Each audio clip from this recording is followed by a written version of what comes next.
Hechos 20:35. Y dice la palabra de Dios, así titulé esta prédica: más bienaventurado es dar que recibir. En todo os he enseñado que, trabajando así, se debe ayudar a los necesitados y recordar las palabras del Señor Jesús, que dijo, ¿cómo dijo, hermanos? Repítalo. Y usted sabe que es bienaventurado. Usted quiere ser más feliz de lo que ya es.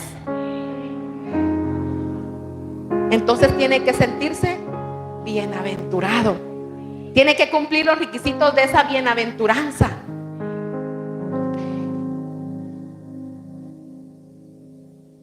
Y más adelante quiero enfocar, porque a veces es más fácil darle al que no es de casa que al de casa. Cuesta desprenderse, cuesta dar, pero muchas veces damos equivocadamente. Cuando la historia del diluvio, usted recuerda muy bien esa historia. Dios siempre estuvo muy interesado, demasiado interesado, en instituir algo. Y desde ese principio que les iba a dar un nuevo principio, Él estableció, y fue lo primero que entró a esa arca. ¿Qué fue lo que estableció? La familia. La familia. Él está tan interesado en nuestras familias. Por eso el enemigo lo que más quiere destruir son nuestras familias.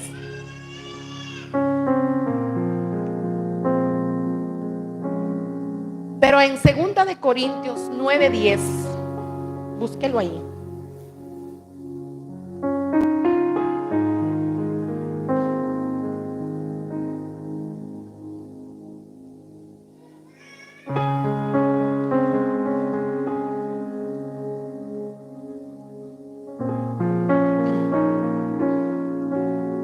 Amén.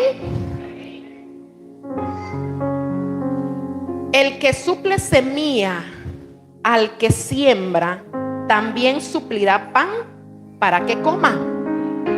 Aumentará los cultivos y hará que ustedes produzcan una abundante cosecha de justicia.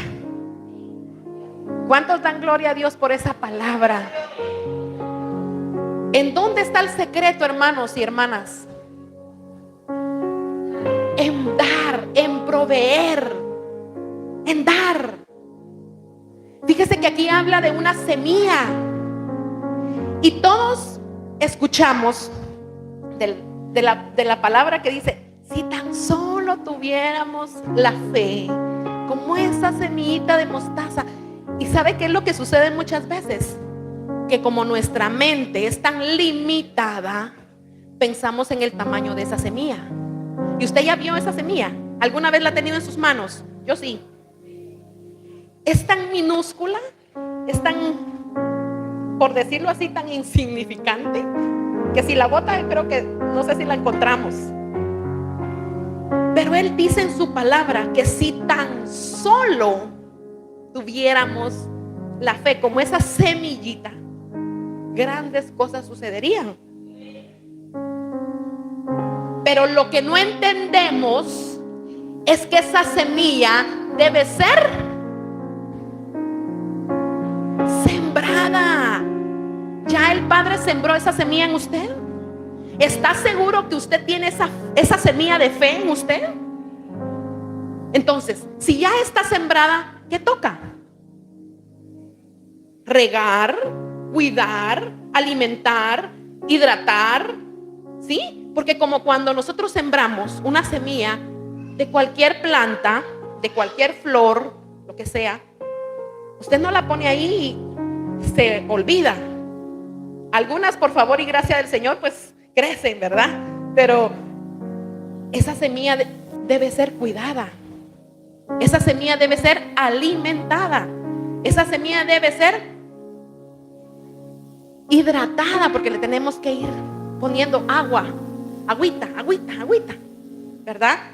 Para que llegue a ser una planta, un árbol. Y entonces ahí viene la palabra y dice, cuando ya somos plantados firmes como esa roca inconmovible, porque ya Cristo está en nosotros. Y todo proceso de esa semilla que lleva hasta dar su fruto, lleva un tiempo.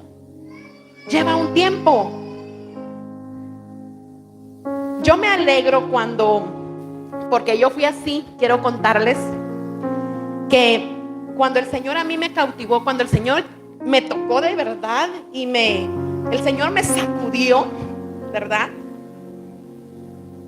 Y donde ya me imagino que algunos escucharon esa parte de mi historia, ¿verdad? De mi hija, cuando Él me dijo, bueno, aquí lo que tú creíste que estaba muerto, ahora resucita, por el poder de tu palabra, por el poder de esa palabra que Él puso en mi boca. Y cuando Él me sacude y me lleva, créanme que yo me empecé a enamorar. Y a enamorar de ese camino. Como cuando los primeros que se bautizaron acá, me imagino que aquí están los que se acaban de bautizar, ¿verdad? Que uno tiene un gozo, uno quiere servir aquí, quiere servir allá, uno quiere estar en todo. Y yo recuerdo muy bien que estábamos en un congreso cuando llega una hermana y me dice, el Señor puso en mi corazón entregarte esto, y me llevaba un regalo. Pues déjame decirte que el Señor me puso a mí que yo te trajera esto. Y miren, ¿por qué? Porque cuando tú sabes que está el bienaventurado, es mejor que demos antes que recibamos. Tú, lo que Dios te pone en tu corazón, lo que Dios te pone en tu mente, no lo dudes, hazlo, actúa, porque tú no sabes lo que el Padre te está preparando más adelante. Y entonces ella se sorprende, le doy yo lo de ella me da lo mío, y yo no lo abrí. Terminó el congreso hasta llegar a mi casa, y había una nota que decía, y creo que ahí me va a ayudar a usted con esa cita bíblica, a mí me cuesta un poco, pero que empezar a correr era un traje deportivo. Y me dijo, ahora que tú estás en Cristo, comienza a correr. Me miraría gorda, me miraría con la llanta. Dije, ¿qué pasó aquí? Porque no entendemos. En ese momento muchas cosas no las entendemos. Pero lo que ella me estaba diciendo de parte de Dios era que no me detuviera, que mi correr fuera constante, no como la carrera como cuando uno quiere hacer todo a la ligera. En mi país decimos, tú eres llamarada de tuzas. Yo no sé si ese término aquí lo escuchan o no, pero la tuza es la caparazón del maíz. Y cuando tú le prendes fuego, eso hace un escándalo, pero se apaga rápido. Entonces en mi país decimos, no seas llamarada de tuzas. Ahorita nos emocionamos, servimos a Dios y queremos estar en todo, y después se nos olvida. Entonces yo aprendí que correr en el Señor era ir paso, aunque sea lento, pero que fuera constante.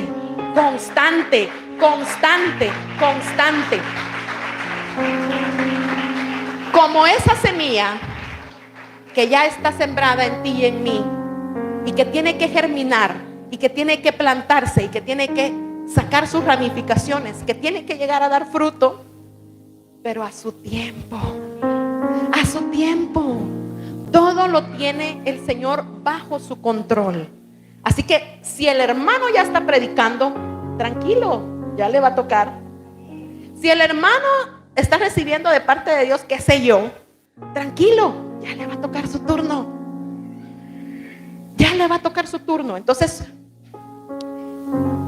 seamos de esas personas que suplimos esa semilla, que damos esa semilla, porque usted ya le entendió al Señor. Usted ya captó que lo que usted tiene es para fructificar, para dar. Entonces es importante que usted sienta y se sienta que usted está supliendo, no solo para acá, solo recibo. Hay que dar. En Juan 11:25 dice lo que les mencionaba hace un momento: yo soy la resurrección y la vida. El que cree en mí, aunque esté muerto, vivirá. Cuando uno se casa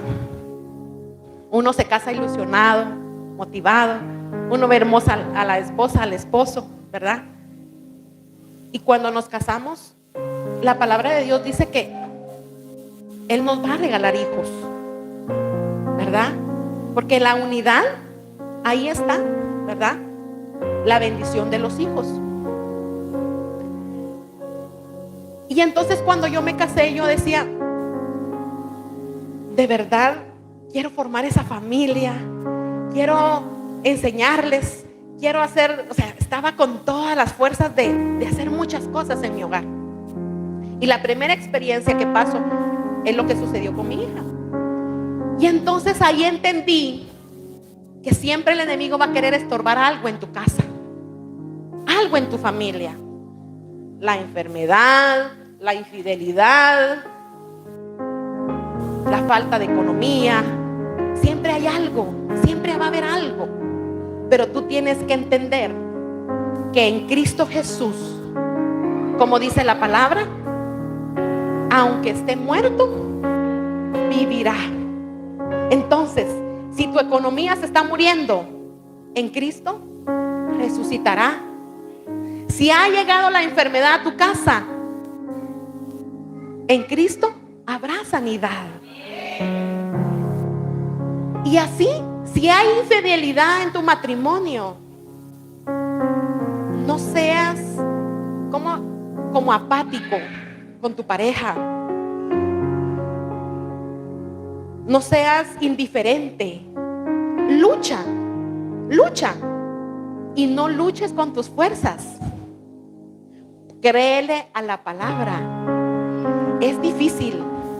Nadie dice que no sea difícil. Es difícil perdonar una infidelidad, perdonar un fracaso, sí, pero hay algo más poderoso y fuerte, porque en Él las cosas resucitan. En las manos de papá, todos, escuche bien, en las manos de papá todos, y todo tiene vida.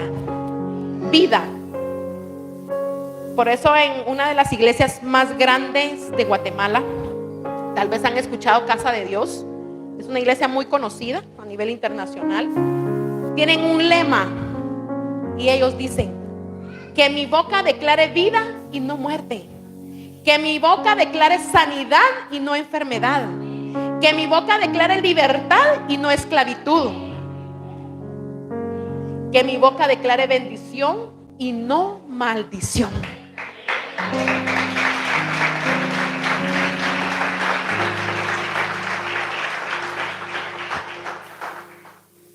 ¿Cuántas familias sabemos aquí representadas? Que levanten la mano. ¿Cuántas familias? Todos somos parte de una familia. Porque de una u otra manera, papá eligió un padre y una madre para que en esa unidad. Y mire qué interesante, porque si el varón no da esa semilla a la mujer, ¿cómo los hijos? ¿Cómo? No podríamos nosotras solas. Hacíamos una broma hace unos días y decíamos, los hombres, y yo lo dije, y dije, los hombres no aguantan muchas veces ni una gripe, menos van a aguantar un parto, ¿verdad? Estábamos haciendo esa broma. Pero varón, sin tu semilla, nosotros no pudiéramos dar fruto. Somos un complemento.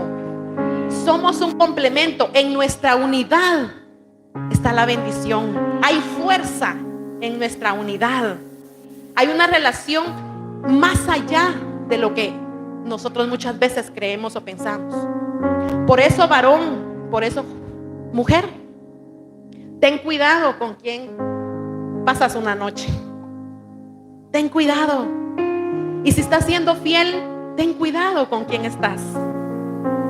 Porque todo eso, en la unicidad de un matrimonio, no dije unidad, dije unicidad, porque es otra cosa. Y en la unicidad del matrimonio sale afectado. Así que investiga, edúcate, ten cuidado con lo que estás haciendo. No te falles a ti, no le falles a tu pareja. Porque a veces decimos, ¿por qué viene ese problema? ¿Por qué tal cosa? Porque fallaste a esa intimidad, a esa unicidad que hay entre tú y tu esposo, entre tú y tu esposa. Entonces, pelea por tu casa, pelea por tu familia. Es lo primero que Dios te dio. Es lo que el Señor desde un principio estableció y quiso establecer. Tu familia. ¿Qué estás haciendo por los tuyos? ¿Por qué podemos orar por el montón de personas?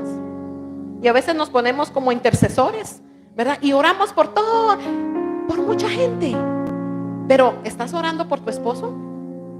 ¿Estás orando por tus hijos? Porque déjame decirte que en la casa es donde vemos realmente quiénes somos. En la casa tú te muestras tal como eres. Y te conocen, que es lo más difícil.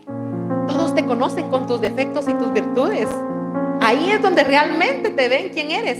Y si están viendo en ti que tú eres capaz de luchar y orar por otros, ¿qué van a pensar de ti entonces? Si no estás dando ese testimonio dentro. El testimonio es dentro y fuera. El mismo, sin variar. Tú debes ser la misma dentro y fuera. Hay muchos que no vienen a casa, no vienen a la iglesia, porque no les da gusto ni siquiera verte a ti. Si tú ni siquiera sientes el gozo por ir, lo haces por compromiso. ¿Cómo quieres inyectarle a la otra persona que venga? ¿Cómo? Si no ven en ti el gozo, si no ven en ti la disposición, si no ven en ti el dar más que el recibir. Cuando tú vienes a este lugar a darle a Él, al Rey de Reyes, al Señor de Señores, bienaventurado eres.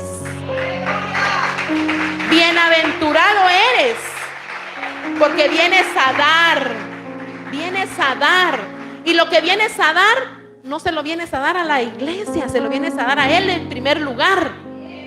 Y por añadidura tú sabes que estás colaborando con todos, estás dándole a todos. Entonces, amada iglesia, como padres de familia, como pareja, como esposos, ¿qué tan plantado estás? ¿Qué tan firme estás? ¿Cómo va tu relación? Así sea reciente o sea de años, ¿cómo va esa relación?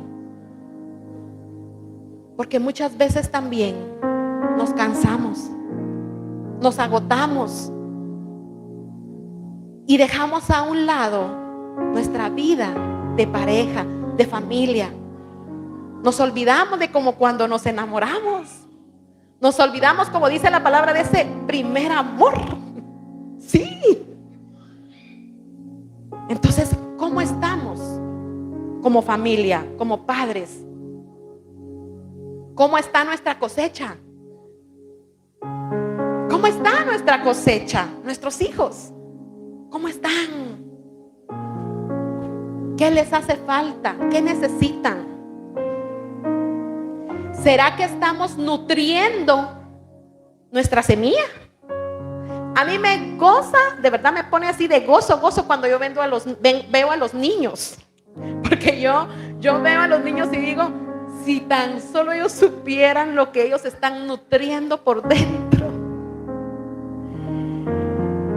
Yo ya comencé grande dentro del cristianismo, pero yo veo a esos niños y digo, qué privilegio tan lindo el que tienen, porque a su corta edad ellos se están nutriendo con la palabra, se están nutriendo de ese ambiente espiritual, están viviendo eso y se están alimentando de algo bueno, de algo positivo para su vida. Pero ¿quién es el responsable? Tu padre, tu madre, eres la responsable de eso. ¿Cuánto tiempo pasas con tu hijo en algún juego? No les digo que uno tenga un montón de tiempo, pero son minutos que tú le puedes dedicar a tu hijo y a tu hija para preguntarle, ¿cómo estás? ¿Cómo te fue hoy? ¿Qué necesitas? Estamos regando esa semilla, estamos alimentando esa semilla.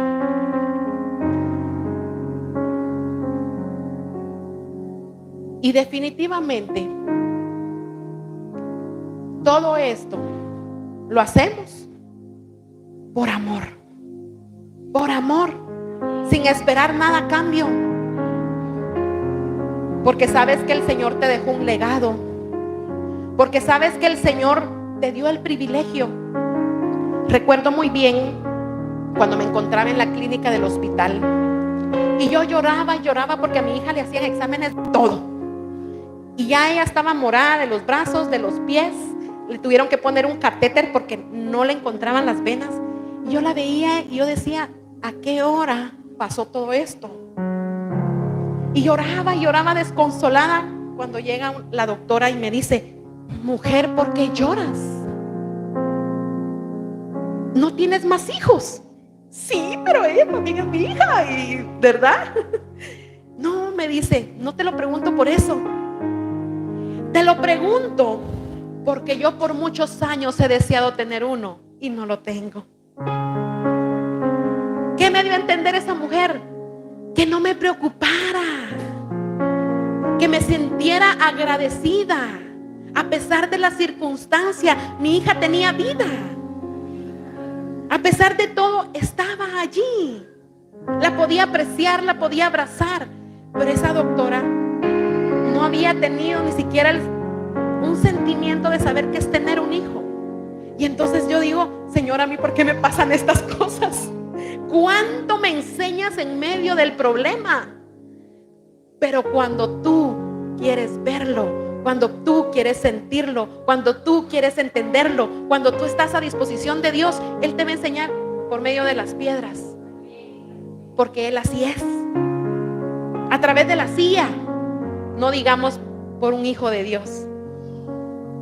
Él te va a hablar de muchas maneras, porque a veces somos tercos y Él nos está hablando de una forma y no entendemos. Nos está hablando de otra y no cachamos, y otra y tampoco. Pero sé más sensible. Pon tu oído sensible a la voz de Dios. Pon todos tus sentidos sensibles a su presencia, a lo que Él quiere decirte, a lo que Él quiere hacer en ti. Me gusta mucho esta frase porque la aprendí desde muy niña. El día que tú mueras, no te llevas nada. No te llevas nada. Entonces, ¿qué hiciste con tu bendición? ¿Qué hiciste con tu bendición? ¿Compartiste tu bendición? Lo que hoy tienes, lo estás compartiendo con el que lo necesita. ¿Diste al servicio de Dios lo que Él te ha dado? ¿Estás dando al servicio de Dios lo que Él te ha dado? ¿Lo que Él te está dando? al servicio de los demás. ¿Cómo estás? ¿Cómo estás en esto? Y aquí quiero entrar entonces a algo que a muchos no nos gusta que nos hablen. Porque entonces lo que más amamos, el enemigo siempre va a querer destruirlo.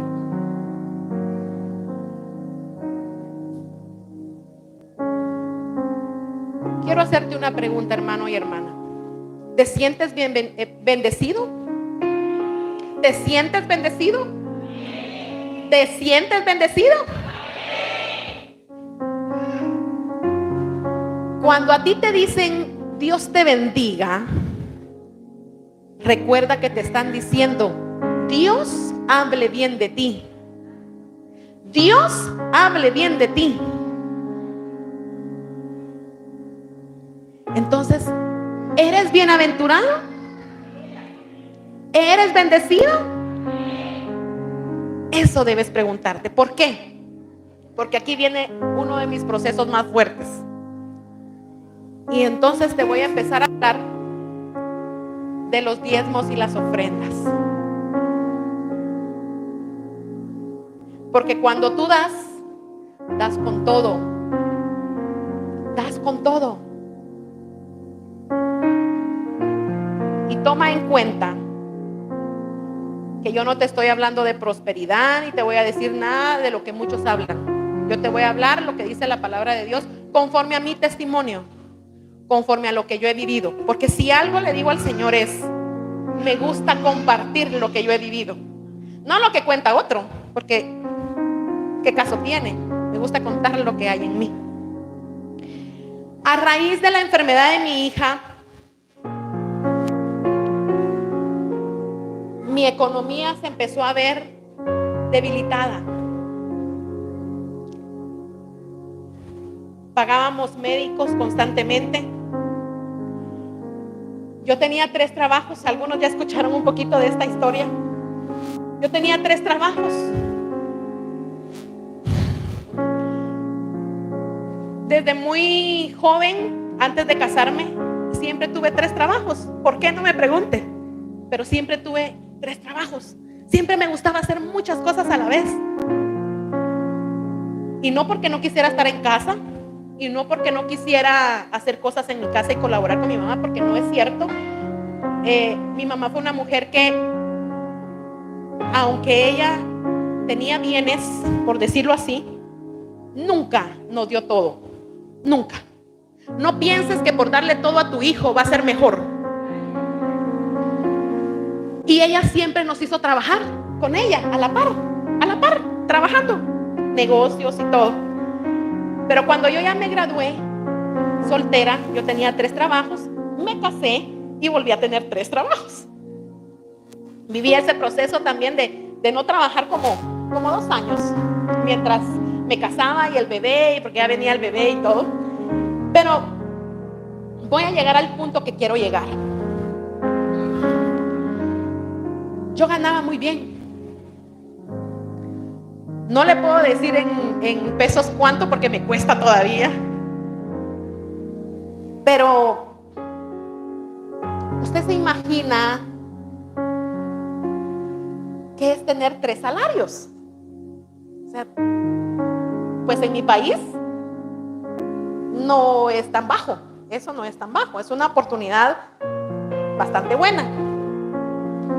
Pero me empecé a dar cuenta que yo trabajaba y trabajaba y trabajaba, y cada mes, cada 2 meses, cada 3 meses yo iba al médico y le dejaba tanto de plata. ¿Qué exámenes aquí? ¿Qué exámenes allá? Y un día me cansé. Un día me cansé. Y sentada en la cocina de mi casa,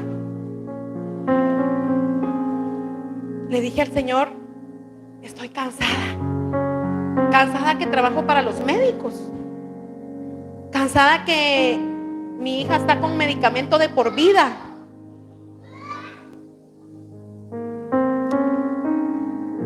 y tomé una decisión. Y cuando tomé esa decisión, yo le dije: yo no sé por qué tú estás poniendo esto en mí, pero si tú lo estás poniendo en mí, es porque tú crees en mí y en mi capacidad.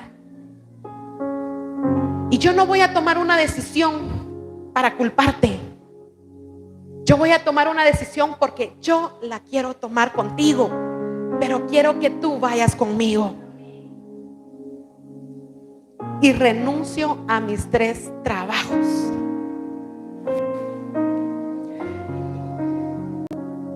En ese momento no sabía, ¿verdad?, todo lo que me iba a tocar experimentar, vivir. Y mire, no tenía para pagarme ni siquiera un carrito para ir a la iglesia.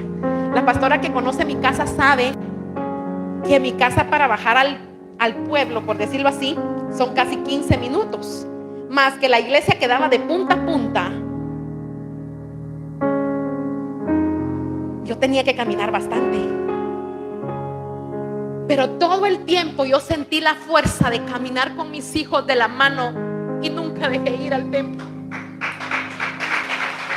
Nunca dije y puse de pretexto el que no tuviera para ir.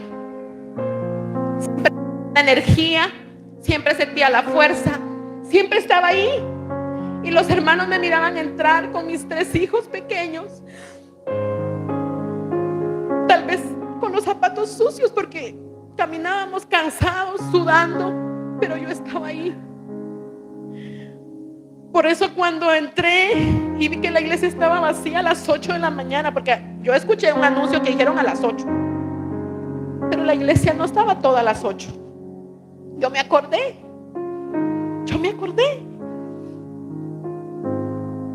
Porque muchas veces ponemos pretextos para llegar a la casa del Señor cuando no sabemos que otros viven otros procesos, que a otros les cuesta más. Y así empecé a creerle a Dios. A veces en mi bolsa no cargaba el dinero suficiente, pero yo llegaba hasta el altar y yo dejaba todo lo que tenía. A veces pensaba y decía: mañana no sé qué voy a comprar para el almuerzo, pero no me importa, mañana es otro día. Y dejaba lo que tenía. Y no me importaba si mis hijos iban a tener, pero yo lo dejaba. Y no les estoy hablando de mí, les estoy hablando de lo que Dios hacía en mí, porque Él me empezó a enseñar a darlo todo, a darlo todo.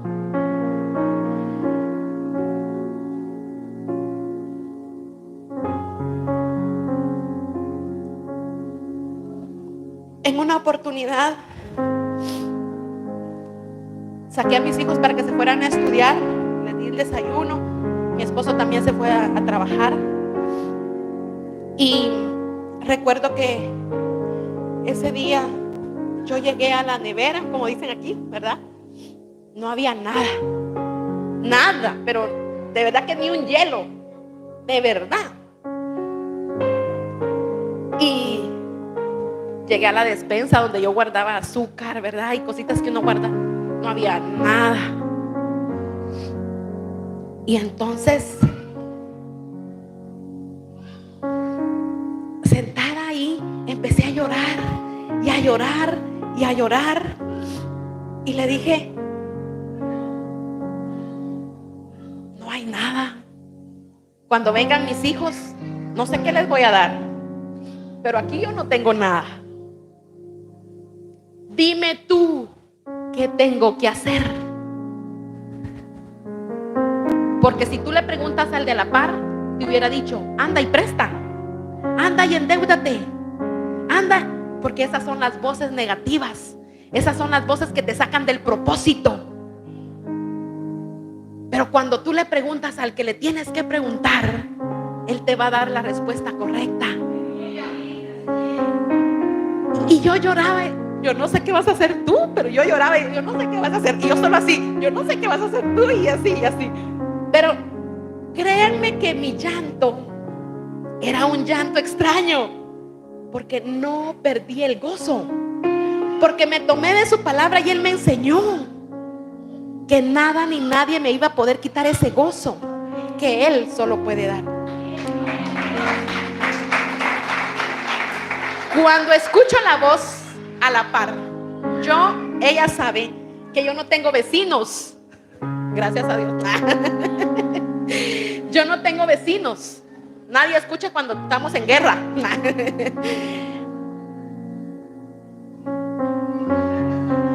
Entonces yo no tengo vecinos, pero de repente escucho el grito, María José. Me limpio las lágrimas, me levanto de la silla y llego hasta donde está como una reja, así como acá. Era la señora que cuida el terreno de la vecindad. Y me dice, mire, ¿a usted le gusta esto? Llevaba un manojo, no sé cómo le dicen acá, ya un ramillete o no sé. Nunca en mi vida había visto algo tan espectacular. Son unas hierbas que sirven para hacer una sopa y unas hojas impresionantes hechitas especialmente para mí.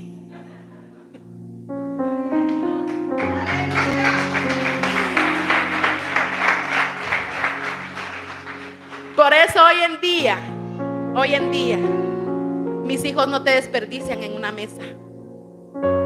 Les he enseñado que el alimento es sagrado, que el alimento cuesta, que mientras tú estás con un plato de comida, hay otro necesitado allá afuera que necesita de ese plato de tu comida. Valora lo que hay en tu mesa, valóralo, estímalo, cuídalo, porque es provisión de Jehová y eso se cuida. En Malaquías 3:10, vayámonos ahí. Hay una promesa en relación a lo que yo te estoy hablando.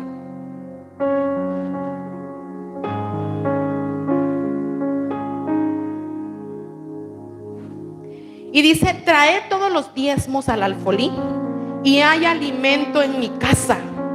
Y probadme ahora en esto, dice Jehová de los ejércitos, si no os abriré las ventanas de los cielos y derramaré sobre vosotros bendición hasta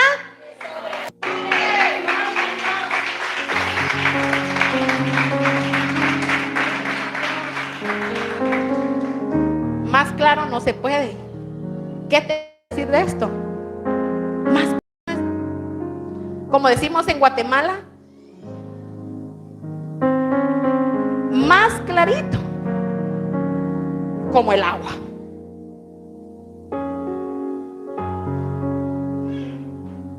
En 2 de Corintios, capítulo 9, versículos 6 al 7.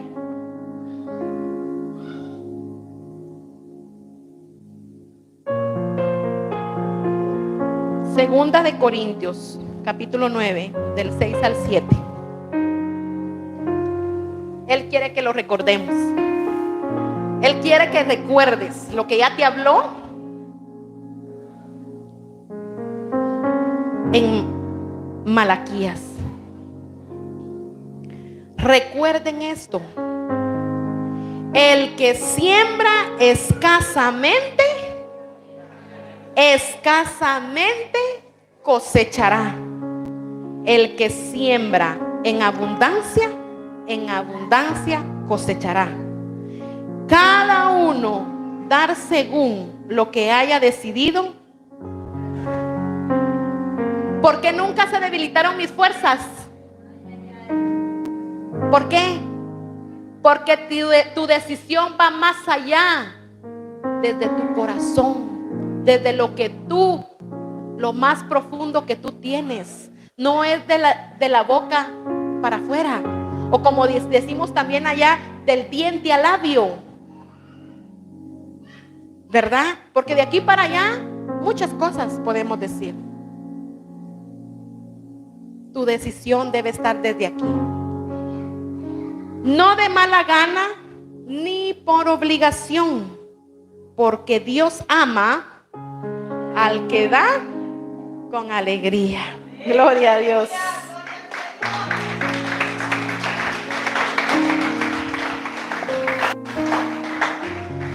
¿Cómo viene tu diezmo? ¿Cómo viene tu ofrenda? Desde allá para acá, ¿cómo viene? Que un paso para adelante y uno para atrás. Porque tú confías en lo que tú tienes, pero no en lo que ya Dios te habló, que es una sobreabundancia sobre tu vida. Y cuando habla de la sobreabundancia, no está hablando de una cosa. Él te sobreabunda en todo. En Marcos 12, 41, 44. Ya vamos a ir terminando.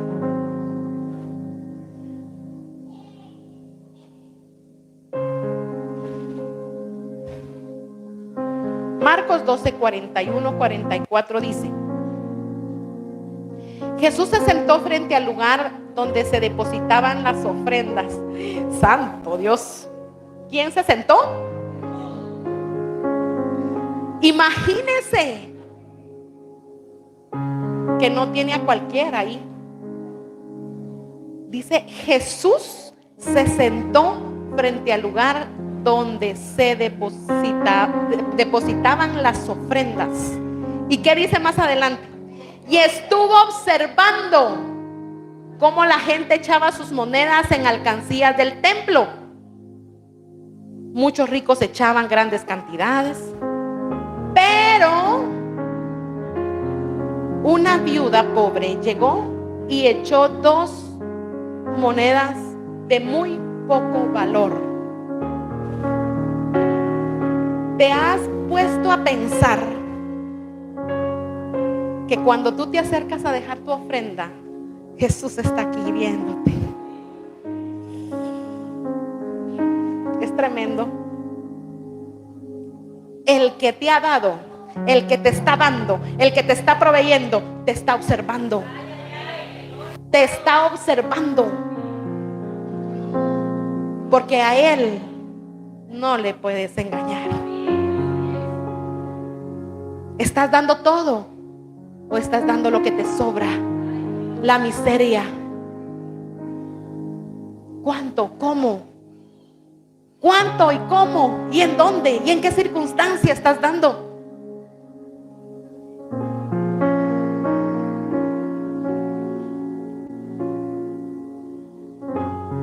En Marcos 12, 41 al 44, dice la palabra: Jesús llamó a sus discípulos y les dijo, Marcos 12, 41, 44, les aseguro que esta viuda pobre,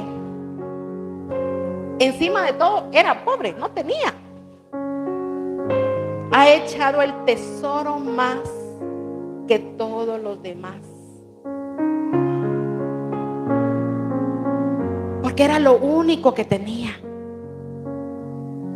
Estos dieron de lo que les sobraba, pero ella, de su pobreza, echó todo lo que tenía y todo su sustento. Y usted dirá, yo les hablo de esto, pero no tiene idea lo que el Padre me habla a mí. ¿Cómo después de cuántos años yo vengo a compartirte a ti lo que la palabra dice relacionado a lo que yo viví? Es impresionante. Es impresionante que cuando el Señor trabaja, de verdad, su palabra no termina jamás. Lo que menos va a terminar es su palabra. Pasarán muchas cosas, dice la palabra, menos palabra. Su palabra va a ser ayer, hoy, siempre y para siempre.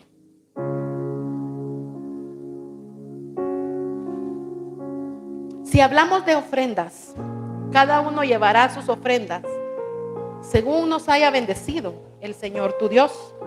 Y eso lo encontramos en Deuteronomio 16, 17. No todos tenemos muchas veces la oportunidad de poder diezmar. Pero ¿sabe por qué no tenemos muchas veces la oportunidad de diezmar? Porque si tuviéramos la oportunidad, no lo hacemos. No lo hacemos. Esa puerta está cerrada porque ya Dios conoce. ¿Cuántos vinieron a abrir esa puerta hoy para su vida? Y no es emoción, pero ¿cuántos hoy vinieron a abrir esa puerta de la economía a su vida? Tributen al Señor, dice en Salmos 96, 7, 8. Pueblos todos, tributen al Señor la gloria y el poder.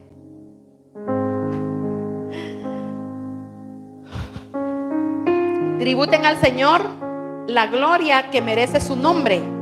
Traigan sus ofrendas y entren a sus atrios. No solo con dinero también. No solo con dinero puedes darle. Dice que antes de poder llegar a dar tu ofrenda, lo que tú traes para el Señor, tribútale.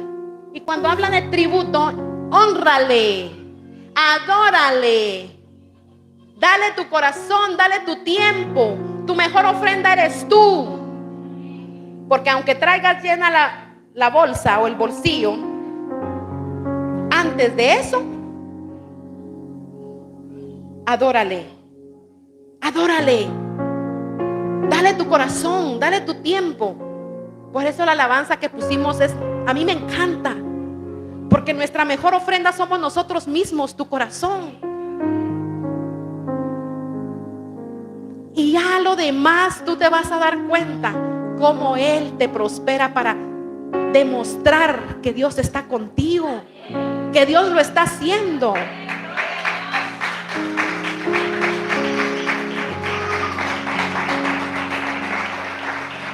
Viene a mi mente una cita bíblica que dice: antes de llevar tu ofrenda y te recuerdes que tienes una deuda con alguien, ofendiste a alguien, antes de llevar tu ofrenda, anda y pídele perdón al que ofendiste, para que tu ofrenda llegue agradable ante Dios. Así que eso no lo digo yo.